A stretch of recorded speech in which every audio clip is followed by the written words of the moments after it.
Hello, this is Kikalomo and welcome to Equal Beats. If you're an aspiring DJ, a music industry professional, a seasoned artist, or just someone who really loves music and wants to learn more about it, then stick around.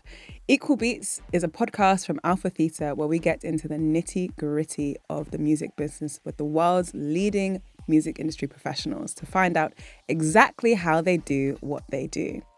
With this podcast, we hope to make your dream career more accessible, encourage new ways of thinking, reimagine the future of music, and inspire people to blaze their own trails within the music industry and beyond. And today we are going to talk about the art of performance. For many, performing as a DJ is more than just playing tracks. Over the past 50 years, DJs have transformed sets into full-on experiences through stage presence, choreography, and live visuals. Every artist finds different ways to connect, but how do they develop this skill? And should DJs even be seen as performers?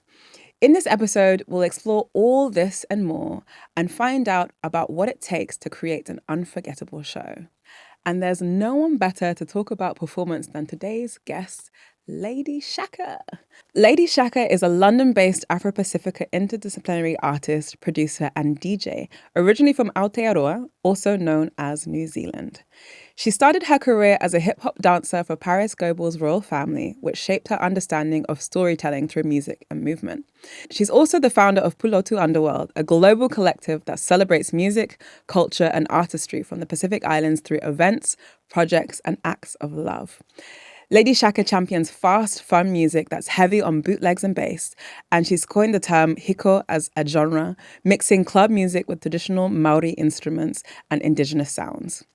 She's played at the world's hottest club nights, including Pussy Palace, Filth, Misery, and Juicebox, and in 2023, she received the Creative New Zealand Award at the Pacific Music Awards for her outstanding contributions to contemporary Pacific music.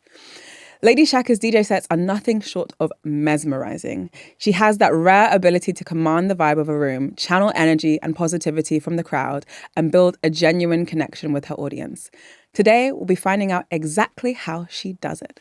Thank you so much for joining us. You're so sweet. I was like sitting here like awkwardly like, oh my God. You got this. I mean, it's saying all these nice things. I mean, it's true. Like I've had the pleasure of watching you perform a few times now, and you just absolutely kill it every single time. So same goes to you as well. Stop Come on. You're making me shy. I think we should start from the beginning. I would love to hear more about some of your early exposures to music and movement as a kid. How did you get inspired as a child? So from a very, very young age, I was a dancer, and music is like something that always goes with dance. Like you can't dance without music. Well, I feel that way anyways. And I've always been surrounded by different types of music. I grew up listening to like Indian classical music. I was really into Bollywood. I loved music from all around the world. And when you move to music, it really kind of changes the way that you see music. I was introduced to all types of music from a very young age on the way to school. My dad used to play like Miriam Makeba, and then would listen to like Pacific Island music on the way to school. And then I'd be in like dance class dancing to hip hop music. We were listening to like funky music from Brazil when I was like a teenager, you know. So I've always been interested in music from around the world and how that can be interpreted through the body and through movement. For anyone who's listening who doesn't know much about Pasifika culture, what's so special about it? What do we need to know? So, number one, we're more than just the movie Moana. We're more than just The Rock and Jason Momoa. We have such an extensive culture, and there are so many islands within the Pacific Islands. So the way that I guess the colonizers put it is Polynesia, Micronesia, and Melanesia. And Polynesia is the one that's most commonly seen and spoken about in media, but we rarely get to hear stories from Melanesia, which is like Fiji, New Caledonia, the Solomon Islands, and also from Micronesia, where there's places like Chuuk, Yap, Pohnpei.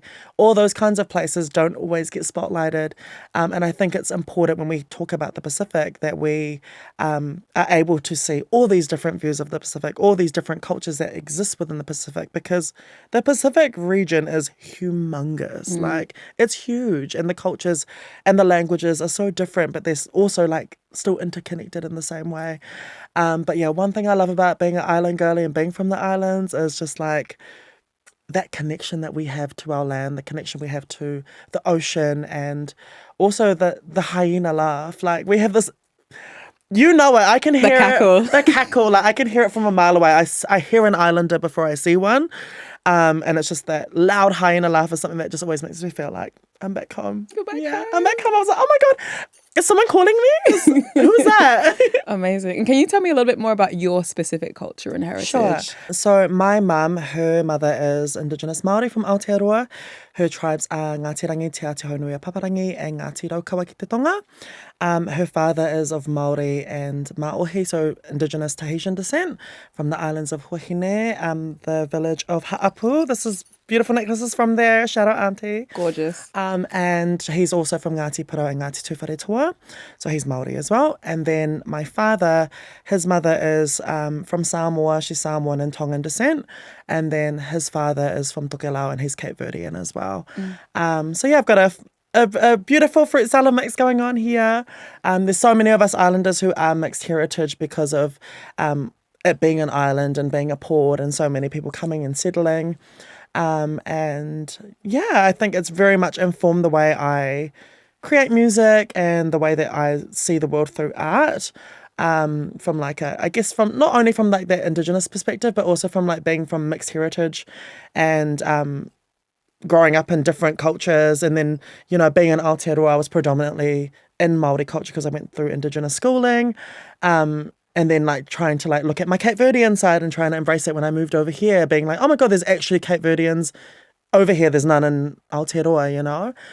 So there's been a lot of exploration and I've always tried to like make sure that that's something that I express through my art. Gorgeous.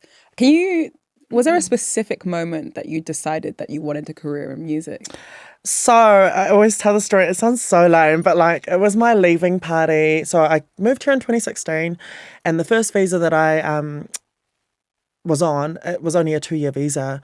And in 2018, I had like a leaving party and I was like, you know what, I want to DJ at my party. I don't know how to DJ, but I'm going to teach myself. So I downloaded Virtual DJ and was like practicing.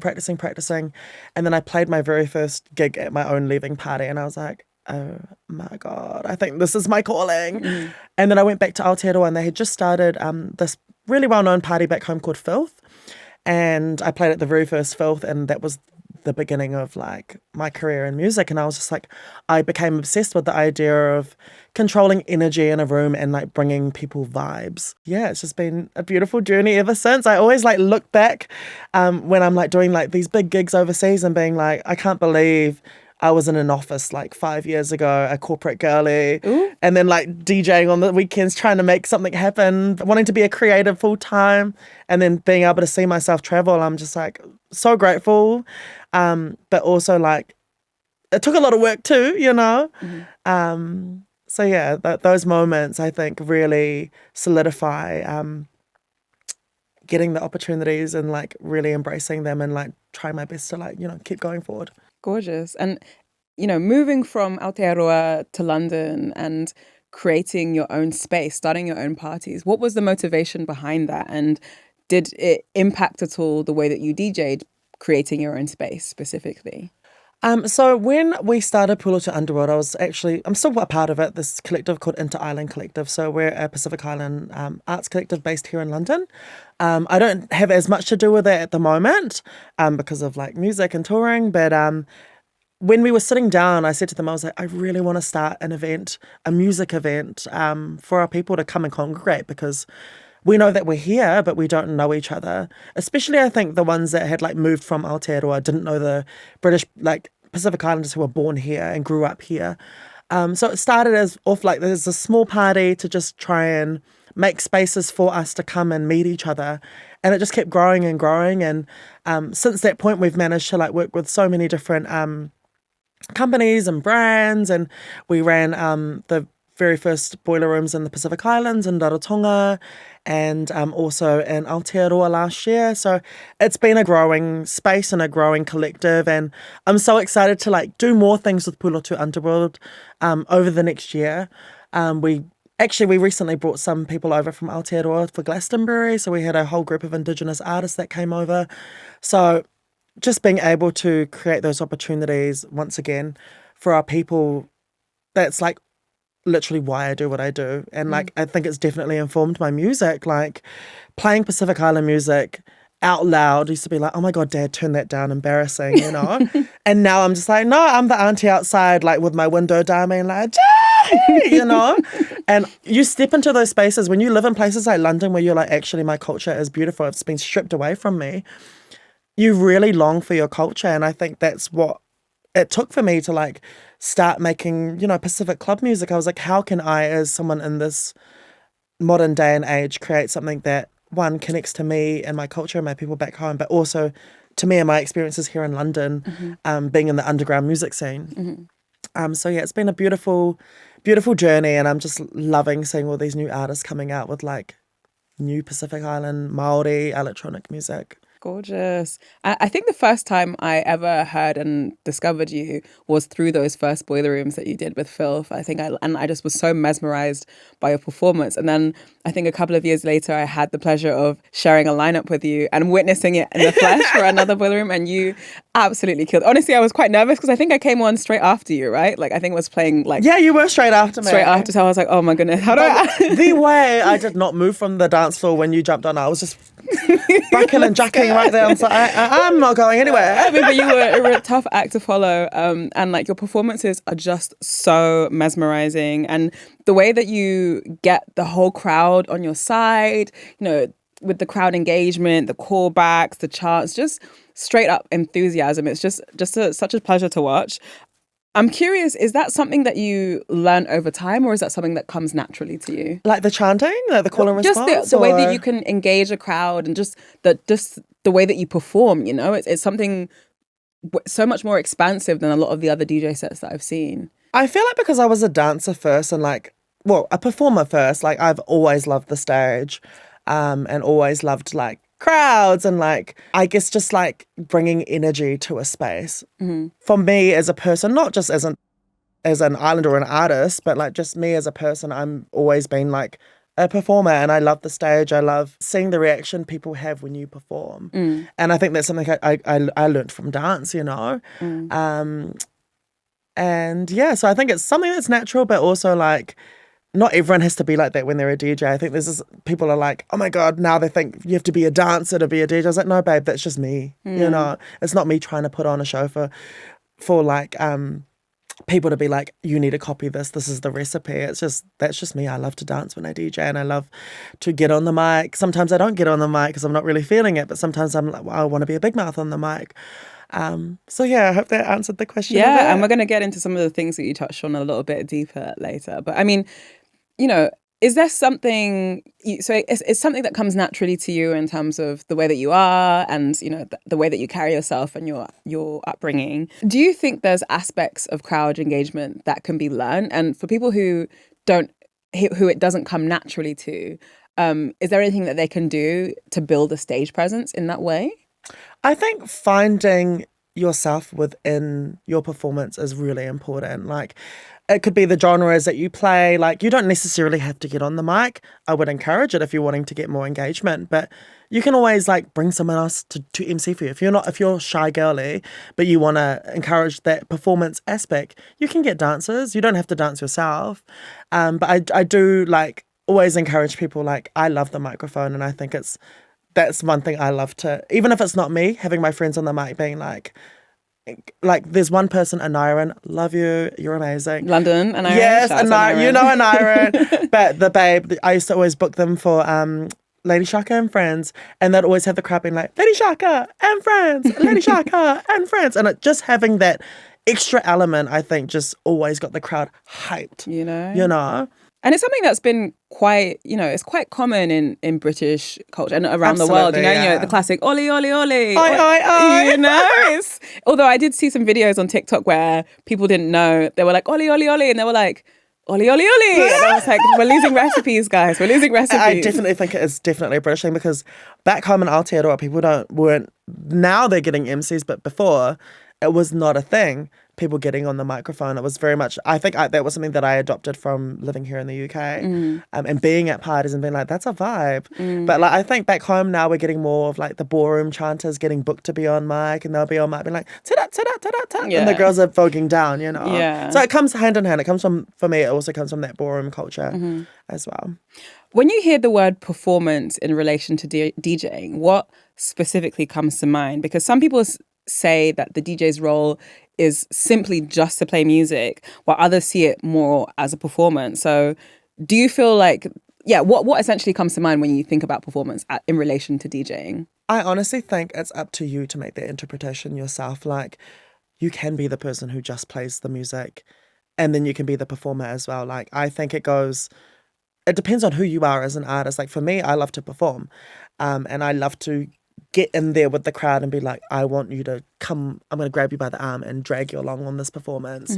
And obviously it depends on your energy that day. Sometimes I'm like, oh my God, I'm dying right now. But I still try to push that out and try and give that aspect. But I don't think it's like something that everyone needs to do, you know, like, but then there's also, I feel like I've heard so many people complaining and being like, oh my God, why are they doing this? Why are you being so extra about it? You're just there to literally DJ in the background. And I'm just like, well, babe, don't come then, you know? But I think it's up to people to interpret that how they want to. But to all the girlies out there that want to do more than just playing the music, do it. If you want to sing on the mic, do it. Like, one of my friends is a singer and she DJs, and I said to her, I was like, babe, you should be singing. And then she played a house track and she just freestyled over it, and the crowd went nuts, you know? But I was like, if you've got those talents and you've got those other aspects of your artistry, like, use it to your advantage. Yeah. If you want to. Yeah. Do you ever feel any pressure to always incorporate performance elements into sometimes, 100%. 100% sometimes. Like, sometimes I'm like, this is my 9th gig in a row, like back to back to back to back, and I'm like, and the girlies are like, Are you gonna come up the front and dance? Are you gonna get on the microphone? And I've learned to like pick and choose sometimes. Like, sometimes I'll be like, I don't feel like doing the microphone today. But if someone turns up, girl, do you want to jump on mic? So I think it's like a little bit of a pull and tug. Yeah. Pull and tug. Like, you've always got to check in on yourself. But I do feel like I couldn't just stand there and be like this. You know? Is there anything that you do to hype yourself up in case you don't have the energy and you want to kind of bring that performance element? Oh, 100%. There's been some times where I've gone through some horrific things before, like performing. Like, I got broken up with before I had to go to a gig, and it was like in another country, and I was just like, oh my God, how am I going to do this? And I literally looked in the mirror at myself and I was like, you are a baddie. I was going to swear. I won't. You are a bad bee. And you're gonna be professional and you're gonna do this. And I was like, you can do it. And I literally was like, that was all I needed, that little pep talk. Went out the door, and the performance was so much fun, and I had a great time. And then I came home and cried about it, you know, like. Yeah. But when things happen in life, like, for me, the way that I see it, I'm like, I still need to, no matter what's going on in my life, like, it is okay for me to be sad about it, but sometimes I'm like, girl, you got to get your bag. Yeah. Well, girl, there's a whole crowd waiting out there for you. I know they'll understand. Like, I've lost someone just before I went on stage. They told me that they passed away, and I was like crying side of stage, and then they were like, you're on in 5 minutes. Do you want me to can it or not? And I was like, I'll go out there and do it. And I was honest with the crowd. I said to them, I was like, I'm really sad right now. You know, my uncle just died. And the crowd just held me through that, and for 2 hours just danced with me and like celebrated with me. So I think it's being vulnerable with your art. You're supposed to be vulnerable. Music, you're supposed to be vulnerable. And whether that's considered a performance or not, it's your music and the way that you bring that out to the crowd, that's a performance in itself, you know. Do you think DJs should even be considered performers? And do you think it's possible to be a DJ in this era without some sort of performance element? Honestly, there's so many, like, I feel not even just DJs, just music people that are just very introvert, you know, and I'm like, that's great, that's cool, you know.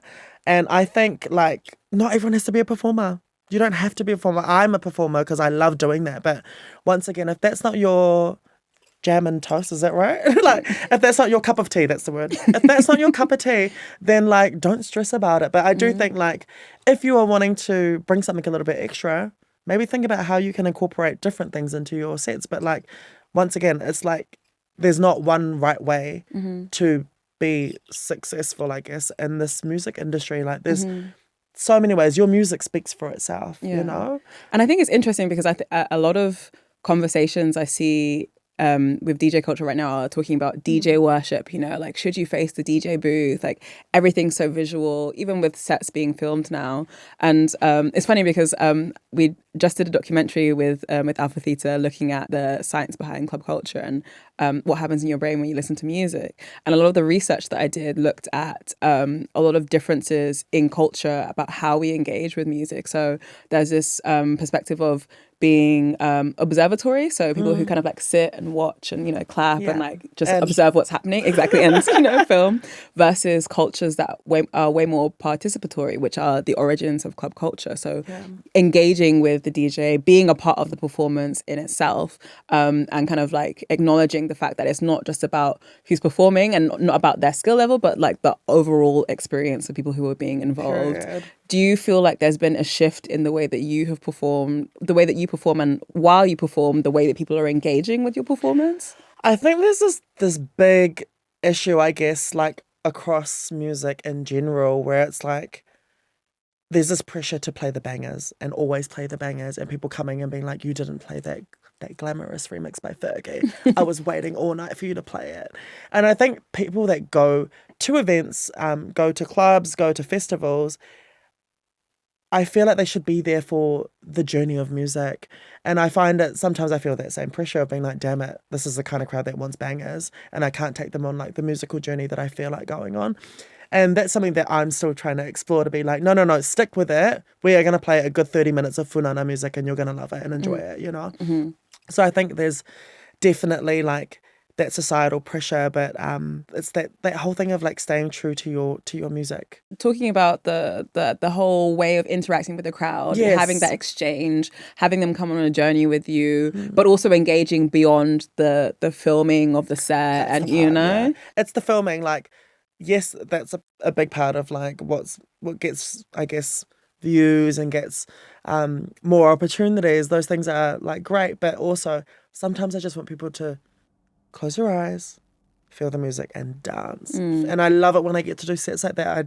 I did a set at Shambhala Festival this year, and it was like the first gig in a while where I just felt like I could play anything and the crowd was down for the journey. And like, yes, I sprinkled a couple of little satisfaction banger here and something there, but majority of it I was exploring music from like the African diaspora, Pacific diaspora, and it was beautiful because I was like, yes, I can play funana and you're going to dance to it and enjoy it, and you don't know the song, you don't know the lyrics, but you're here for the journey of music and you're feeling the drums, you're feeling the vibes of all these different songs. So yeah, I really appreciate it when I get those moments, and especially when I do my own shows, I always encourage people. I'm like, you're coming to a Lady Shaka and Friends, I'm going to make this lineup crazy, we're going to have like different genres here, I'm going to play anything I want to, and I want you to just be open and willing to accept the journey of music tonight and go home and be like, wow, I learned something, or wow, I felt something tonight. I realized that this type of music makes me feel this kind of way.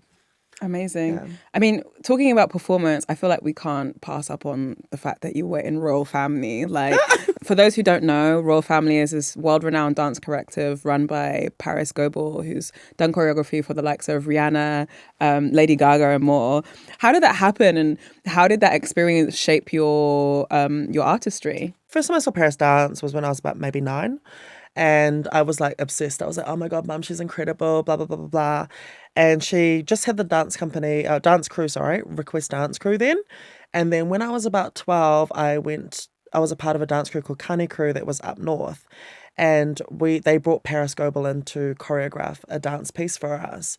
The following year after this dance competition, a good like half of us got scouted from there to join their company, and they were going to start like a big academy. I think I was just turning 13 when I joined sorority and the Royal Family, and that was kind of the beginning of like working with Parris. And like I learned a lot, not just from being in the Royal Family, but also being in Desire Dance Academy. Like I learned a lot about like, I guess, professionalism and training hard and being like, no matter what's going on, you need to suck it up because you've got to get on that stage and you've got to kill it and you've got to win.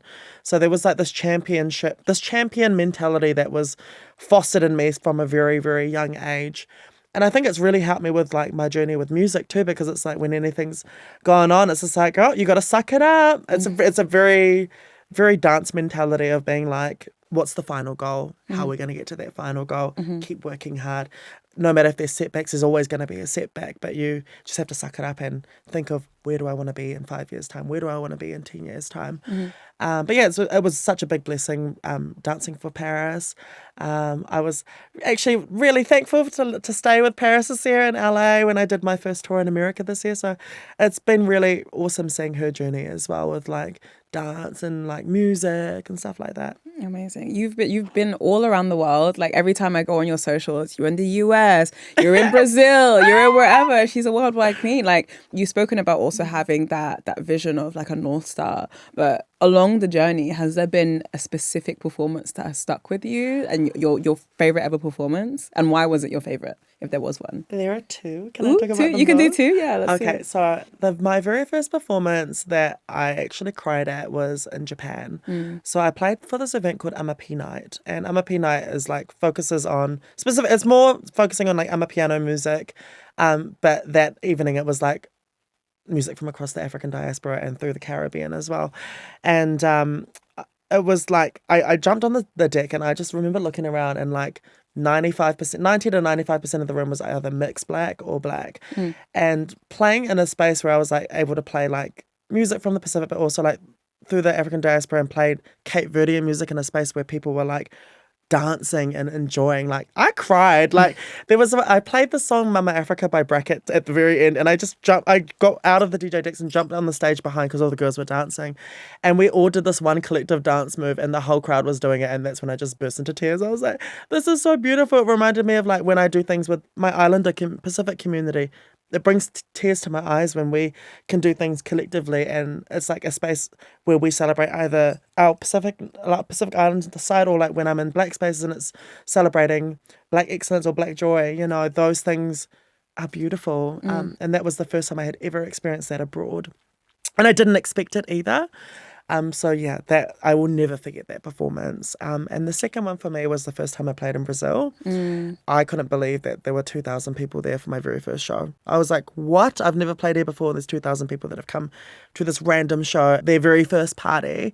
Do you know Novo Affair? Oh. So I played the very, very first Novo Affair. No way. And 2,000 people turned up, and I literally couldn't get over it. And I put my foot on the stage and they started screaming, and I was like, oh my God, I feel like Beyonce. Like, I was like, no way. And like I had the best time. I turned around at one point and there was like all these like beautiful dolls, like black and brown dolls on the stage voguing down, just kikiing with me. And I was like, this is it. And then at the very end, I looked to my left side of stage. I was going to leave the stage and there was like 10 Indigenous people.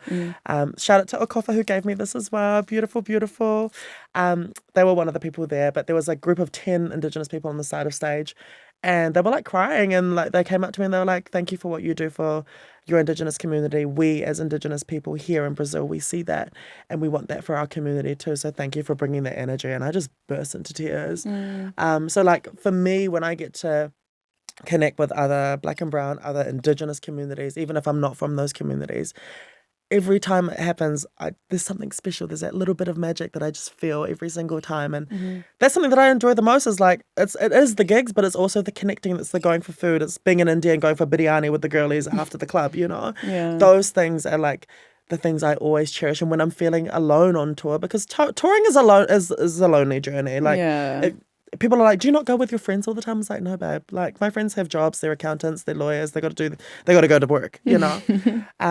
And just when you find that community across the world, like you make friends in China or you make friends in Korea, like those are the memories that you always carry, and those are the things that also pour back into my music. I'm like, okay, great. I was walking through the markets in Tunisia today and Shazammed a few songs, and I'm going to play that in my set next because I miss that place, you know? I think I could definitely relate to what you're saying. I always say that DJing is the biggest cheat code for making friends all around the world, because you're automatically connected with just people that have connected with you through the music that you play, through kind of videos of your performance or audio parts of your performance.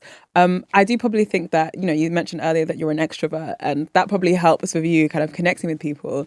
Do you think it's possible to be an introvert as a DJ, and do you see any challenges that could come with being an introvert as a DJ? I know so many introvert DJs, but also ones who can perform too. I'm like, I know they're an introvert when it comes at the end, they're like shy girly, they're like hi, but then they've started getting on the microphone, or they're dancing down and enjoying. And I think it's that space of being like finding you, and then like sometimes it's like that thing of either being with the crowd or being like, I can't deal with the crowd looking at me. How can I find something inside where it's like, it's my relationship with the music. I'm here with the music. It's just me and my music, enjoying the music, and no one's here, you know? So I guess it's whatever works for you, that works for some people, you know? And for me, I'm like, oh, they're performing down, but really they're just enjoying the music and they're in it. Like, it's like a prayer to them. It's a ritual, you know? That's me. I would say I identify as an introvert, like, and there have been times where I've come up and but you're a performer girly though. I'm like, so smart, but it's like, I guess it's like almost like a performer persona that I put on, or like, that's the word, persona. Yeah, there's certain things like, you know, I do DJ sets with a choir, a song for you, shout out to a song for you, and in that sense, it doesn't feel like a performance. It just feels like, you know, when you're a kid, just making up dance with your mates and like making up dances with your mates and going forward and just doing that with them. But there is this point where you also have to, you know, sometimes when the lights are too bright or the stage is too high and like you can't necessarily like find that connection, or you feel uncomfortable, or the energy isn't quite there to kind of deliver a performance. It just comes back down to the music, you know, just kind of channeling in and being like, okay, like, is it the percussion? Is it this song? Let me play the song that I want to sing along to, or wanna. It's about finding those elements. And yeah, sometimes, as you say, like, it's not necessarily about doing this and that, kind of putting on this massive show, but just finding a way to kind of connect with the crowd through the music that you're playing, you know? So it really is. It's really about that, the connection. But you do it so well though, like. Thank you. Your performances are so expansive. You almost kind of build worlds when you get up on stage. Is there is there anything that you do to prepare for a show? Oh, like what's my little ritual? Yeah, ritual, but just what does preparation for a Lady Shaka show look like? What's preparation? Okay, obviously doing your makeup and your hair. I try to I feel like I'm always in a rush. So I'm always like, just get it done and get it out of the way. But I always have to play music. Like dancehall music is what always gets me in the mood every single time. Like if I'm tired or if I'm not really feeling it, headphones on or speaker up and I'm playing Vibes Cartel. You know, Idonia, like I'm winding my waistline to get ready for a gig. So I always have to have some music. I always like to make sure I'm hydrated before I get on stage. Sometimes I get nervous and I will be huffing on a cigarette, I'm not gonna lie.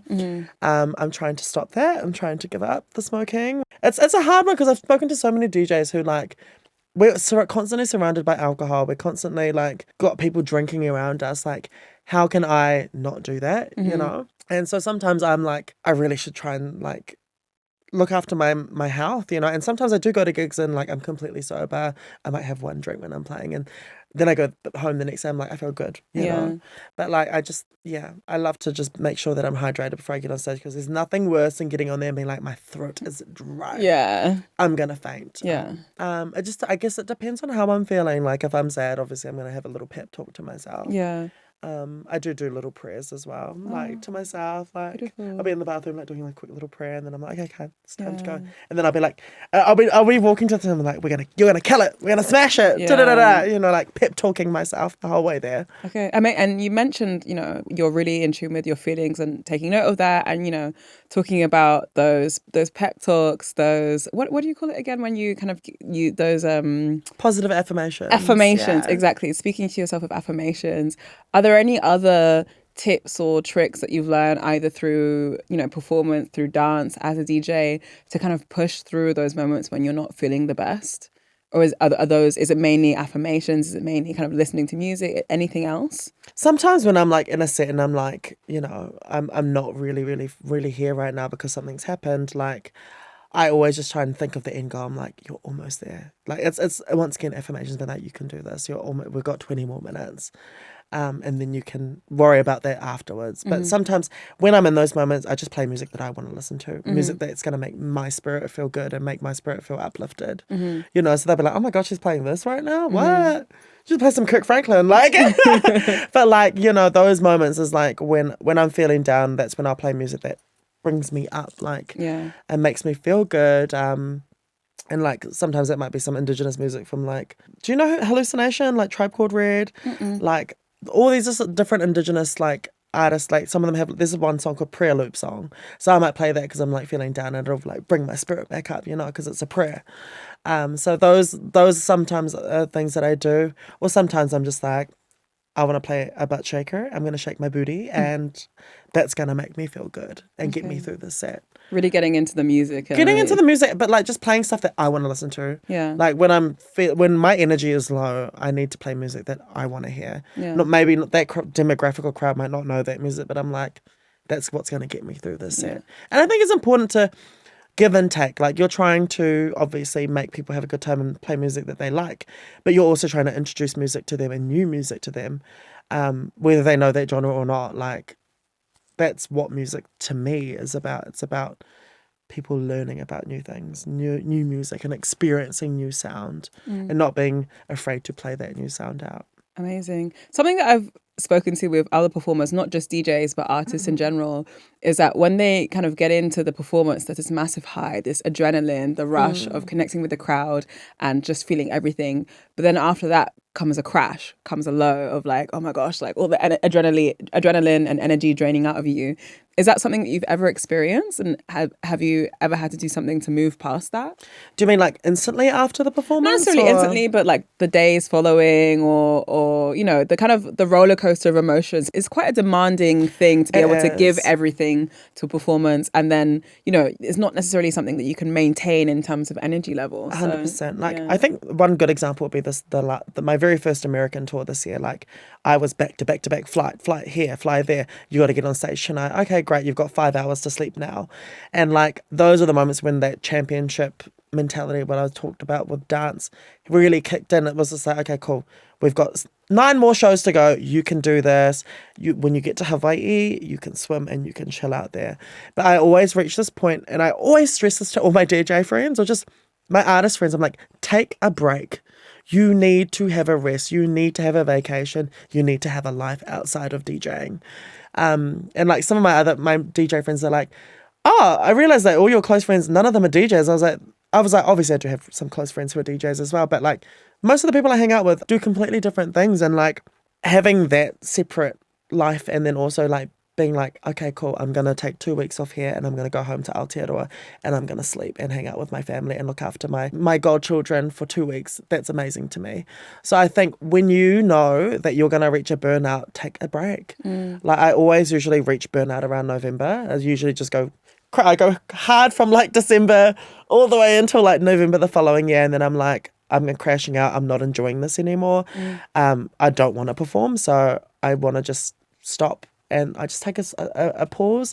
I might still be producing music, and I really enjoy doing that. When I don't want to DJ, I'm like, okay, cool, let's do something else creative. Let's make up a dance. Let's paint something. Let's write some poetry, and let's do something different. And I've been feeling that a lot lately. Like, I was talking about it last week with a friend where I was like, I want to make an art piece, and it's got nothing to do with music. I just want to make some art. I don't know what it is. I want to do a little residency somewhere, and whether that comes out as a painting, whether that comes out as a dance routine or some movement art, like, I think finding other areas where you can nourish your soul is really important. Fabulous. I definitely need to take that on board, to be honest. A break. But I mean, do you ever feel pressure when you're taking a break? Because I know we're so surrounded by so many signals, so much content of people doing things, stuff constantly going on. Sometimes stepping out of that rat race feels like, oh, like what happens if I lose that momentum? Is that something you ever felt before? I used to sometimes like have those kinds of thoughts, and then I was like, you know what, actually it's not a competition. For me, it's not a competition. I'm not competing against anyone. This is my my offering to the world. It's not about me trying to be better than this DJ, or oh, they got to do this festival, oh damn, I shouldn't have taken this break. Like, I think I learned really early when I first started working in the corporate world. This lady said to me, she was like, you finish at 5 p.m, you go home at 5 p.m, blah blah blah. It's not necessarily the best work ethic thing, but it was like, she said to me, you have a life outside of this. You don't have to bust everything out of you for this. Like, it's, even though that was a corporate job, and it was like, it's just a job. Yeah. But it's about establishing boundaries. It's establishing boundaries. That's what it was. And it was like, you need to take care of you as well. You can't be out here until 2 a.m. trying to fix the minutes for tomorrow's meeting, you know? I think that's a great thing to do as well. But like, also like, think about yourself, put yourself first. So I think when I do take those breaks, I'm just like, I just completely ignore the world. Like, I'll be at the beach or swimming somewhere the whole time. And I think when I'm at the water, I'm like, oh, that party looks fair, but I couldn't think of anything worse than being at a party right now. I just want to swim and eat food and laugh and like not go out and like it's a really rare occasion if you see me out at an event that I'm not DJing. Yeah. So sometimes I do get those urges. Like my friends were like, I haven't seen you outside for like a whole year. Like, are you just not DJing tonight? I'm like, no, I just came to shake my booty. Like, I just came out because I knew you were DJing and I wanted to have a good time and I wanted to have a little margarita. Like, Yeah, treat yourself. so yeah, treat yourself and look after yourself. Always look after yourself. Put yourself first and don't compare yourself to others. Period. Speaking of social media, we see a lot of the highlights of people's DJ sets, those big moments, the big drops, the standout performances that have captured everyone's attention. Have you ever had any performances that haven't gone so good, that have been epic fails maybe? And did you learn anything from those experiences? Do you mean like it didn't get as much recognition, or do you mean like I didn't enjoy that performance? You didn't enjoy the performance, or maybe the crowd wasn't as responsive as you would like. Maybe that just wasn't that connection. That wasn't that the performance didn't come off in the way that you expected it to. Definitely. Yeah. I think every DJ will say that they've had a moment where they've just been like, I did not feel that at all. Mm-hmm. It's funny because I go into like, not trip mode, but I go into, they want this kind of music mode. Yeah. And like I've been in those places where I'm like, oh, you're not here for the musical journey. You just want me to play Freed from Desire, Waiting for Tonight by J-Lo. Like you get booked for those kinds of events. And like my best friends, they know when I'm not feeling it, but I still know how to put on a little, yeah. Yeah. I'm like, are y'all ready? Like, yeah. So that when those moments happen, I'm just like, okay, cool. Just get through it. The next gig will be an amazing one, you know? Yeah. So there's almost something about accepting that that's an inevitability. It's definitely an inevitability. Like, there's always going to be, not every gig's going to be up here. Yeah. And sometimes it's actually fun when they're not. Like, sometimes it's doing a little low-key gig, getting your bag and being like, that was so easy. They treated me so well. The crowd was just there to like feel the ambiance, or like, there were a few people there to like vibe out, but not everything has to be up here. And like, I had to teach myself that because I got so used to the energy of a crowd being all the way up here. Then when it wouldn't be up there, I'd be like, I hated that performance, you know. But sometimes I'm like, actually, there's something to learn and take from that as well. Mm-hmm. Have you ever had a scenario where you've struggled to get the connection with the crowd, and have you done anything to turn that around? I have had those moments, but I feel like I'm quite quick on my feet. Like I've played so many different types of events before, like this became a full career. I was doing like the 5-hour sets, so there are moments where I'm like, okay, cool, let me try this, I'll try this, and I'll mix out things and I'm like, okay, cool, I feel like you're going to feel more of this, let's get in that bag tonight. Okay, we're going to be in like the jungle D&B bag tonight, and I love playing different genres and trying to find ways of connecting. And that's one thing I love, because I wouldn't say that I'm a one genre DJ. I'm definitely multi-genre, but I feel like when I got booked for Boomtown, I enjoyed it so much because people were like, I didn't even know you played D&B and jungle. Like, I was like, girl, I love D&B and jungle, and I got to play a full hour and a half of just D&B and jungle, and I was in that mode, in that moment, So I think it's always just like, I will never play a song that I hate ever. Unless you give me like a little tip or something. No, but like I would never go to someone and be like, oh, I'm going to play this music. Like, yes, I still love Waiting for Tonight by J-Lo. But, it's like finding music that they like, for me anyways. It's like I like to, when it's one of those kinds of crowds, a bit of a harder crowd, I want them to still enjoy the experience, And then once I've got them and they're like, okay, cool, we like the stuff that you're playing, the music that you're playing, then they trust you a bit more to be like, okay, cool, now I can go on a bit of a journey and like I can mess with your brain a little bit and make you open up to new genres of music. Yeah, so staying flexible, coming with options. If something's not working, being like, okay, being able to adapt and finding those moments. I think that's something that I have always kind of like, not cliche done, but like it's something that I've always tried to. For me, if I was to be in a crowd and I'm like, I hate this music right now, but then the DJ was like playing a range of things and I was like, oh, actually I liked that. And they stayed there for a little bit. And then they showed me something new. I'd be like, oh, okay, cool. This DJ's pretty lit, Yeah. How can you tell when a crowd is feeling your music? Like how can you, and maybe conversely, how can you tell when a crowd isn't feeling your music? They're either in it or they're not. Like you can definitely feel a vibe. Especially if you're like playing after someone who like they've all come to see. And you don't play music like that person at all. Yeah. those ones are the ones where you're just like, oh, okay, great. You're just waiting for that next DJ to come on. That's fine. But sometimes I take those moments to be like, oh no, you're going to listen to me too. You're going to enjoy this too. And I'm going to take you all the way up here. I don't care if the next DJ is the headliner. I'm here to bring my vibe and my energy. That's what I've been booked to do, So I'll never play down here because the crowd's not feeling it. It's just like, oh, well. And, you just bring the energy. You always bring the energy that you want to bring. Are there any small steps you would recommend to artists to improve their stage presence and kind of increase that connection with the crowd? Ooh, I think go out and meet people. Literally, go make friends with different people. Like, I think that's one thing that's kind of like, I guess, influenced the way that I read crowds is I like to read people.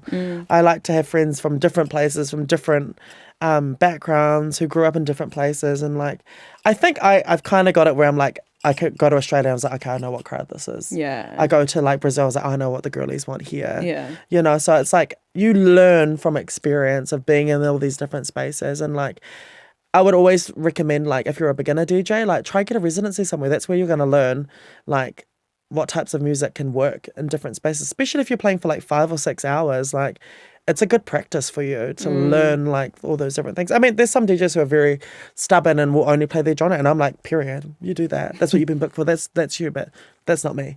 I like everyone to get a little bit of something out of that. I remember this one girl came up to me after a gig. She was like, I'm a goth and I listen to like only like punk and rock, but I enjoyed your set. And then when you played, I played, what was it? Forró. Yeah. I played a Forró remix of Zombie. Yeah. And she was like, but when you played that, oh my God. Like, so there's those moments who's like people from that love other types of music can enjoy your music too, Fantastic. Does your performance approach change depending on the venue that you're playing in? So for example, playing in a festival versus playing in a club, is there a different persona you would adopt? Do you change the way that you play just to accommodate the environment? I definitely think I do. I think with a club, you can explore more because usually you're on for a longer period of time and people are more willing in a club setting, I think, to experience music. At a festival, especially if it's a mainstream festival, you can go both ways. You can either give them the bangers, or if it's a festival like Shambhala that's a bit more open, or like just a really cool festival, you can like just give them whatever you want to. And I feel like you can do that anyways. But for me, when I like play festivals, I love to, I want the crowd to go nuts. So I'm trying to find ways of like being like, okay, I'm going to play this banger because I know it's a banger and I love this banger. But I'm also going to give you this in between and mix it up and, have a little play with it. But like last week, for instance, it was Nottingham Carnival and I had like 9 gigs and I literally gave them Carnival at every single gig. I was like, it's Carnival. And I'd literally keep getting on the mic and I was like, I want to play some bouillon and some soca. Y'all ready? Yeah. Are we ready for Carnival? So I do get in those moments where I'm like, I don't care. I'll give you some bangers, but I am going to get in my bouillon in my bubbling bag right now.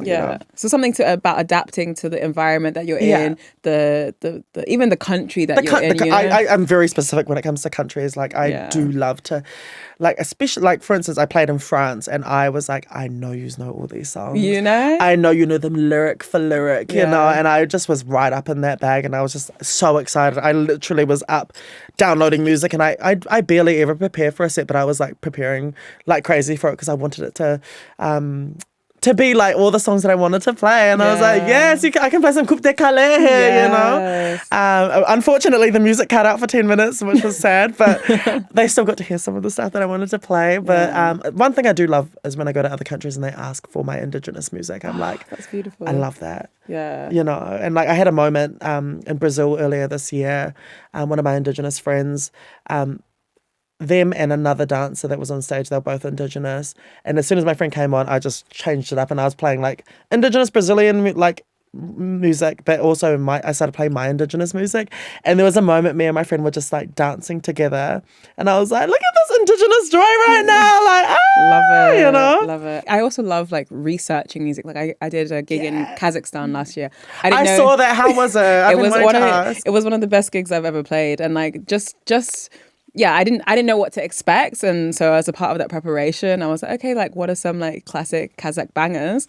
And I found this like 70s track that they usually play in weddings, and I mixed it in with like I think like a breaky edit of like Gorilla's Dead, and I think I'm like viral on like Kazakh TikTok now. They were just in shock. In shock that you knew And that they were song. like, who is this girl and how does she know this banger, you know? So yeah. How do you consciously honor and uplift women through your work in music, whether that's on stage or behind the scenes? I think for me, I do get into my like playing for the girlies bag a lot. And like the girlies are always at the front, and I'm always like trying to create safe spaces for not just the girlies, but for like queer people in general to be in these spaces and feel welcome and accepted. Like I think when I first started DJing, my crowds were predominantly queer, black and brown crowds. And then as like things like Boiler Room like kind of exposed my music to the world, it kind of changed my crowds to be more inclusive of so many different communities. And when you come to like one of my events, specifically like a Lady Shaka event, I feel like there's like, you'll have your straight boys in the corner, you'll have like your queer folk over here. And I think creating spaces where all of those can exist in one space and all have a safe, enjoyable, great time is so important. So I'm always like on the microphone being like, girlies come to the front, or, you know, if you're from the Pacific, come to the front. I want my Pacific Islanders to the front. But also just making sure, like, if I see anything go down, like, especially when it comes to girlies and our safety, like, I've literally been at a club gig before in another country where a guy literally was like, who the F are you? Like, get out of this club, and I was like, this is my show. Like, what's going on? And like, thank God security came along and pulled him out of the space. But like, we are made to feel unsafe in the clubs as well. Like, he might not have known who I was as an artist, but like just as a female in general, like being outside is like, sometimes it can be scary, and it's like we need to create spaces where one, we can like have security jump on board and be like, cool, you're out of the space. It's about protecting the girls tonight. But also just having people like who are supportive of that, you know? Like I was really shaken when I was like, and I was about to go on stage, and I was like, I can't believe like he just choked out my friend, you know? Like it was crazy. Like I just couldn't believe the level of like craziness that had happened that night. But like, thank God for the crowd that were there that held me through that and were like, girl, we got your back, you know? So I always try and create those spaces for women, and it's so important that we get to the event safely and we get home safely. Amazing. Are there any women in the industry that have inspired your journey that you would love to platform on this on the podcast? Do you mean like artists like that have inspired my art form, or Your journey, your art form, your journey, doing stuff right now, like your ascent to stardom, or people who are coming up that you are also inspired by as well? There's one artist I'm actually really inspired by. I've worked with her a lot. We both went to the Indigenous Music Summit in Toronto this year. There's this amazing artist called Te Huia. She's from Ngāti Kawakite Tonga, same tribe. She's down the road. But she's an incredible Indigenous artist. And I think the way that she like just pulls a crowd in, like I've never seen anyone do it in that way. Like she sings, she dances, she raps, and she brings our language into her art form. So I think Te Huia, the bad mana wahine, is someone that the world is like, y'all need to get ready to see her perform more. Like she's incredible. Other artists that I really love, I think that have, I guess so shaped like, not necessarily shaped my music, but just like have been like, wow, if you can do that with your culture, I can do that with mine. Like people like Nuria, who, you know, like Nuria with all the Middle Eastern and Swana music that she plays. There's Young Singh playing Punjabi music, mixed in with, you know, modern music as well. So I think people like that who are championing their culture through music, they really inspire me to do the same with Pacific music. And another artist that y'all need to listen out to is Mokotron. Mokotron's incredible. So good. So good. Indigenous Māori artist. It was actually myself, Mokotron, and Papa Jax who started the term hiko for Māori electronic music. And I just think there's just so much beautiful art coming out of Aotearoa, coming out of the Pacific region, that the world needs to like open their eyes and like have a little look. Have a look. Instagram's right there, babe. TikTok's right there. You know, get into it. Let's do a couple of quick fire questions. What's the best piece of advice you've ever been given? Fake it till you make it. Fake it till you Literally, make it. babe. Fake it till you make it. Yeah. Like, there were so many things where I was like, oh my God, I'm not going to get this. Like, I've only just started DJing. And I was like, girl, fake it till you make it. Work hard, but fake it till you make it. And the opportunities keep coming. So that's the best thing I've ever been told. Like, work hard, practice, learn, but like, fake it till you make it, babe. You'll get far. Amazing. Promise. In what scenario do you feel most inspired? Oh, I feel most inspired when I am literally on the streets of another country. Like, I feel so inspired, even if it's in the islands, but like being on holiday, I get so much inspiration. Being by the ocean, I'm always inspired. Like walking through a bazaar in Morocco, I feel inspired. I hear music around me. I experience new food. Like that's where the inspiration comes for me. And then also just obviously being around like friends and family, like it makes you feel like when I feel good and I feel rested and healed, like what's your stuff? What does equality look like to you? Equal opportunity. Equality is for me is like everyone being able to exist on the same like playing field. Like obviously we have things when it comes to like privilege, like some people start the right race here, some people start it here, but for me like equality is about like us all being able to exist in all those like same spaces and for us to get to that same goal, you know. And that's probably more so going borderline like equity, but like What's the difference? oh girl, I'm gonna get so confused. But yeah, I think equality is like, for instance, having lineups where there are an equal amount of men and women on those lineups. There's representation. We're not the only black and brown people on the lineup. You know, those things matter when it comes to equality and like just being given a fair chance. Like we're just as good. You know, we're just as good as the men. Why can't we be booked for this? Why am I the only one? And I've been on microphones before at festivals and been like, why am I the only Indigenous person on this lineup? We're in Australia. Make it make sense. Mic drop. You know, like there is room for people to grow and there's room for these promoters and festival goers to like have diversity in your lineups. Not just because, don't book me just because I'm brown, but because I'm good too. But like make it so it's like we all get to have these same opportunities. Okay. Fabulous answer. Thank you. And on that note, I think we can wrap it up there. So what an honor to speak with one of the greatest performers and electronic music artists of our time. Girl, stop! I hope this episode inspires all the listeners to step outside of their comfort zone, whether that means learning some new moves, building your confidence as a performer, or finding fresh ways to connect with the crowd. Great performances aren't just about the music, they are about creating shared energy, joy, and connection. So take what you've heard today, keep practicing, keep experimenting, and most importantly, keep showing up as your authentic self. Remember, confidence and connection are skills that you can build. Thank you for tuning in to this episode of Equal Beats. If you've enjoyed this, make sure to like, share, follow. There is plenty more to come. This has been Kikalomo. See you next time.